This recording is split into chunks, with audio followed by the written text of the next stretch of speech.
Well, the NHL and his players are out of the Beijing Olympics. That's just weeks before the start of the games. Officials say it's because of a surge in COVID cases, but the decision comes just weeks after the U.S. and several other countries announced diplomatic boycotts of the games due to China's alleged human rights abuses. Celtics basketball player Enes Kanter Freedom has been outspoken against China's actions and joins us now. Do you think that the Chinese believe that this is about COVID and concerns about health, or do you think that they will understand that maybe there's a deeper message here? About the NHL, first of all, it's a shame because the NHL already should have withdrawn their players for the right reasons and to join a global boycott for basic human rights. And, I don't think it's an excuse, but even if it were, the NHL should have the courage to stand in solidarity with the victims. A message I'm trying to get across the whole time. And I believe no one should attend the genocide games. How simple is that? Well, the boycott, for at least the diplomatic boycott, it will be these countries: the United States, the UK, Australia, and Canada. And it's possible, I guess, that other countries could join, but I think if they were going to do that, they would have probably already done it by now. So, but we're still sending our athletes. Do you maintain that we should have not sent any athletes to the games and boycott them fully? First of all, about the diplomatic boycotts, it is good, but it's not enough. I believe, not just, diplomatic boycott, but I don't think we should send our athletes to a country where there is a genocide happening right now. And look what they do to their own tennis player. I'm asking, and I'm talking to all those Olympic athletes out there, are we really going to trust them with our own players to send them a country where there's a brutal dictatorship? So I don't think all the players out there, I don't think they should feel safe to go in a country like China. So no, I don't think every country should think about it twice and say, listen, we are not going to send our players in a country like China, and this is unacceptable what they're doing to innocent people in the country.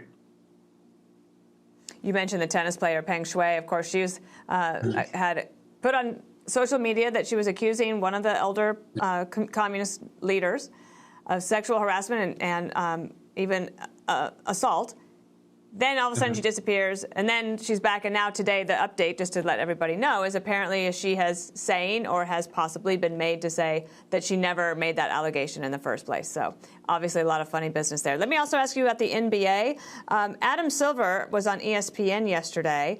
He, of course, runs the NBA. He says everything is all systems go, even with this COVID outbreak. Watch. No plans right now to pause the season. That is that this virus will not be eradicated, and we're going to have to learn to live with it. And I think that's what we're experiencing in the league right now. What's your reaction to that, Enes? Even if I believe so, I have talked to many people in the NBA, and they believe that obviously they want to make that Christmas money. And it's a big day for NBA, and they are making a lot of money in that day. And even if they want to postpone the season, they're thinking about postponing it after the Christmas. But I'm telling everybody, listen, it's safety over money. They shouldn't be thinking about postponing after the NBA season. And I believe, 120 players already tested positive, and over 100 of them only this month. So we should always think about the people, in the locker room and their families and, and their loved ones. So I hope that NBA and Adam Silver and also Player Association are going to make the right decision for everybody. Even if the variant, the Omicron, turns out to be quite mild in the symptoms, do you feel the same way?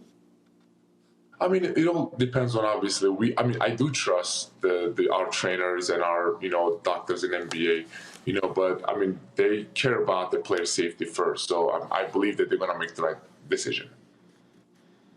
All right. Mr. Freedom, great to have you on the show today. Thank you so much. Thank you so much.